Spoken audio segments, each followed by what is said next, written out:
vamos acionar o nosso repórter Vitor Costa, que está lá na comporta número 14, perto da Castelo Branco. Essa comporta é uma das que não foi possível fechar há mais de um ano, né, Vitor? E há uma preocupação para o pessoal aí da região toda com o aumento do nível, porque a água pode passar por esse buraco que nós estamos vendo. Repórter Passarinho, bom dia. Bom dia, Samuel, para todo mundo ligado conosco na tela do Balanço. Essa comporta 14, ela já passa por obras, está um processo de atualização aí e ela vai ser, né, modificada para que tenha a sua funcionalidade e possa ser executada a sua abertura ou fechamento justamente de uma forma móvel assim também. Vocês estão vendo aqui o cenário que tem, claro, ele é provisório, mas já pensando na questão da subida da água, afinal de contas para lá estão equipamentos, toda a infraestrutura que estão erguendo também a casa de bombas, mas aqui essa vai ser mantida. Isso porque, de acordo com o próprio DEMAI, das 14 comportas existentes que fazem parte do sistema de proteção, 7 tiveram necessidade de passar por obras aí, né? E reparo, em razão da cheia histórica de maio do ano passado. E olha, gente, as comportas 8, 9, 10 e 13 serão totalmente fechadas, enquanto a 11, 12 e 14, que vocês veem na imagem do Rafael, precisam de reparos específicos. Substituição da porta, elevação, reforço também das estruturas. Isso, claro, já dentro aí de um orçamento estimado de 8 milhões de reais e também com previsão aí de conclusão dos trabalhos em 10 meses. Mas, claro, existe sempre o andamento das obras. Isso porque é tratada por engenheiros, por técnicos e demais pessoas responsáveis e tem um planejamento, né? Para isso, a gente conversa agora com o Vicente Perrone, ele que é a nossa fonte, né, jornalisticamente falando, nosso representante do DEMAI, também aí ao cargo. Vicente, bom dia para o senhor, obrigado por nos receber. Eu falei do andamento, né? Tem uma porcentagem, citei 10 meses, mas todo mundo está um pouco ansioso para saber. E aí, como é que vai andar esse trabalho? Seja bem-vindo ao Balanço. Obrigado, prazer falar com você, Samuel, telespectadores da Record. Então, estamos aqui, Vitor, na frente da comporta 14, essa que pode-se dizer, emblemática para a cidade, né? Aqui, por uma congregação de valores, né? A gente tem aqui ao fundo a entrada do Jacuí, em Porto Alegre, e aqui teve não só a enchida, como a entrada com bastante velocidade. Eu digo isso porque essa comporta ela não foi simplesmente extravasada, ela foi arrancada com a força e a velocidade do rio Jacuí entrando em Porto Alegre. Por isso que essa comporta ela demanda um estudo, um trabalho em termos de engenharia, em termos de mecânica muito mais aprofundado que simplesmente um portão como a gente tem no centro, que são estruturas que suportam a presença da água. Aqui a gente precisa ter um estudo dinâmico da velocidade que o rio chegou em 2024 e por isso ela não é simplesmente uma comporta, ela tem uma estrutura bem mais rígida. A gente tem já o contrato assinado com o consórcio que fará isso e a empresa terceirizada do consórcio, que é de Xanxerê, em Santa Catarina, que é especializada em grandes comportas, de grandes barragens.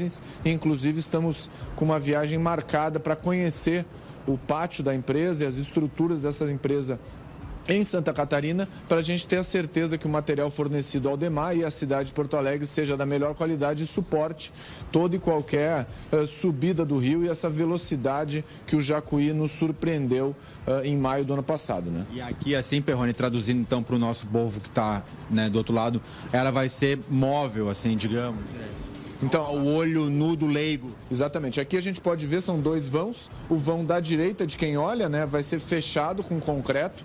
E o vão da esquerda terá um portão móvel com uma estrutura mecânica, um motor hidráulico. Então, ele corre num trilho bastante robusto. Inclusive, tem nas redes sociais do DEMAI um vídeo que mostra como é que essa estrutura, com grandes parafusos, ela sobe, desce e encaixa nesse trilho. Então, por isso que às vezes a população acha só fechar o portão, não. Ela tem primeiro um estudo mecânico com a velocidade do rio, depois ela tem que ter um estudo de vedação, de estrutura, para que a gente suporte, caso aconteça uma cheia igual ou parecida com a de 24. Diretor, quanto tempo levaria, assim, em média? Vocês têm essa informação da abertura ou fechamento dele em caso já de análise que o Guaíba está subindo? É poucos minutos, tanto é que... Minutos, com certeza. Tanto é que a do centro, as comportas do centro, a gente fez um teste no dia 3 de maio, seguindo o que a legislação nova de Porto Alegre propõe e exige. Então, a gente fechou ela em pouquíssimos minutos. Toda a operação demora menos de 1 hora, de todas as comportas no centro. Então, o que a gente vê agora é isso, né? É um sistema muito mais moderno, muito mais robusto e principalmente confiável. Perrone, quais são as atualizações que o DEMAI tem a respeito do reparo do andamento de outras, né, as quais eu citei aqui, a 12, etc., que estão passando também por, né, manutenção e benfeitoria? Então, a gente tem 4 comportas das 7, a gente tem um total de 14 comportas, 7 estão resolvidas, o muro da Mauá está resolvido, então as do centro já passaram por todas as manutenções e fechamento, agora a gente ataca as da Castelo Branco, que são essas aqui, que vai de 8 a 14. 8, 9, 10 e 13, fechamento com concreto, uma obra estimada em no máximo 6 meses, já começou, a 13 inclusive aqui ao lado. Já partindo de hoje, digamos, diretor? Não, ela já começou, já tem placa de obra, inclusive aquela escavação ao lado dela ali, depois dá para fazer umas imagens, ela já é parte da obra, essa aqui já tem estacas feitas, então a gente espera as de concreto, um fechamento em torno de 6 meses e os novos portões da comporta 11, 12 e 14, 10 meses a partir de agora. A gente tem essa intercorrência aqui dessa subida do rio nessa vez, então a obra, vamos dizer, está parada, mas os engenheiros estão trabalhando em projeto, a empresa e tudo mais. Só um instantinho, Perrone, continue conosco, por gentileza, porque muitas pessoas têm uma grande dúvida. A gente está pertinho da Igreja Navegantes aqui e a gente também tem outra infraestrutura perto da Sertório e a gente está muito perto da ponte e do próprio acesso do Jacuí, tudo. O senhor sabe que tem um trecho ali que vai dar acesso à direção da Arena do Grêmio, Humaitá, Farrapos, costumeiramente é uma baixada que fica alagada. Até recentemente, com as chuvas fortes, diretor, o Transurb parou de operar.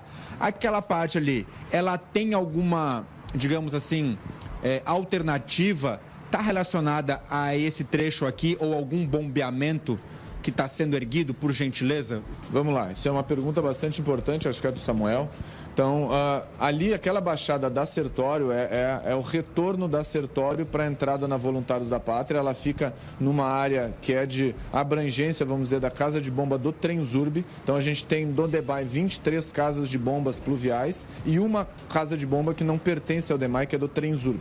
A gente vem há bastante tempo conversando com o DEMAI sobre isso, inclusive estamos ao ponto de assinar um acordo operacional, um convênio operacional para nós operarmos e darmos todo o suporte para o Transurb operar essa casa de bomba. Isso com o governo federal?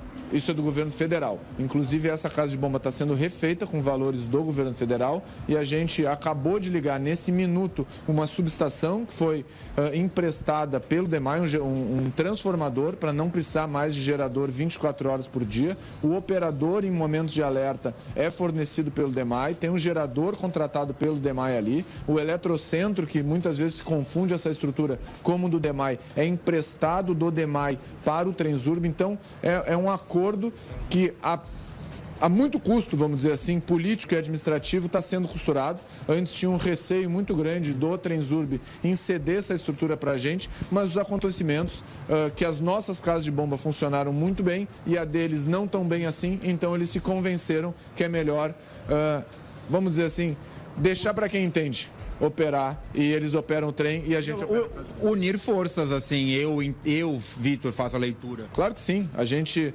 sabe operar, a gente tem contratos de operação, a gente tem fornecedores que operam centenas de casas de bomba e eles são uma empresa de trem. Então, o DEMAI não tem trem e eles não deveriam ter casa de bomba. E aquilo ali, diretor, vai possivelmente continuar com chuvas mais intensas, porque a água, a gente nota, às vezes ela brota do bueiro. A expectativa é é minimizar isso. Então. Não, isso soluciona. Quando aquela casa de bomba está operando perfeitamente, não existe água ali. Quando ela para, muitas vezes acontecia do gerador não ligar na madrugada, o operador não está ali, diversos fatores aconteceram, o gerador falhou. Se um gerador nosso falha, tem um técnico exatamente no momento, em estações próximas ao gerador, o nosso centro de operações integrado, ele já alerta o operador que o gerador falhou e no momento seguinte vai um técnico lá. Aqui não, aqui ficava até chegar de manhã, até um próximo técnico passar por aqui e ver que o gerador parou e nisso a cidade alagou. Então o que a gente não pode é deixar que uma importante peça viária da cidade, mobilidade, inclusive o trem. Então, essas falhas operacionais da casa de bomba do Transurb impactam no trem também. Então, isso impacta em mais ônibus, a EPTC e a mobilidade tendo que ceder ônibus para fazer a baldeação até o centro. Um contingente muito mais alto. Exatamente. Então, ferra todo o planejamento de mobilidade da cidade. Vicente Perrone, muito obrigado, diretor executivo do EMAI. Valeu. Obrigado, Vitor. Continua. Um abraço a todos. Valeu. É isso. Perceberam aí em casa, né? Toda uma dinâmica que existe, toda uma situação. DEMAI lutando, indo atrás também, né? O próprio diretor já atestou isso, ali nas equipes e demais responsáveis. Então, Samuel, a gente segue acompanhando essa cobertura. Afinal de contas, é muito importante, as pessoas ficam preocupadas e esclarecemos pontos importantes também a respeito das comportas e dessa situação que até você também já tinha noção, tinha ideia, né? E só fazendo um adendo de repórter estando no local, né? A quantidade de pessoas que passou aqui por cima e choramingando e pedindo e gritando, arruma logo, vamos consertar. É mesmo. Então, assim, o povo também passa aqui em cima da Castelo, na entrada, pedindo e cobrando, né, Samuel? E vou te dizer, meu irmão, na ocasião lá de maio do ano passado, quando houve essa situação, eu falei com a minha família que até o seguinte, um receio que eu tenho, assim, né, só um pitaco.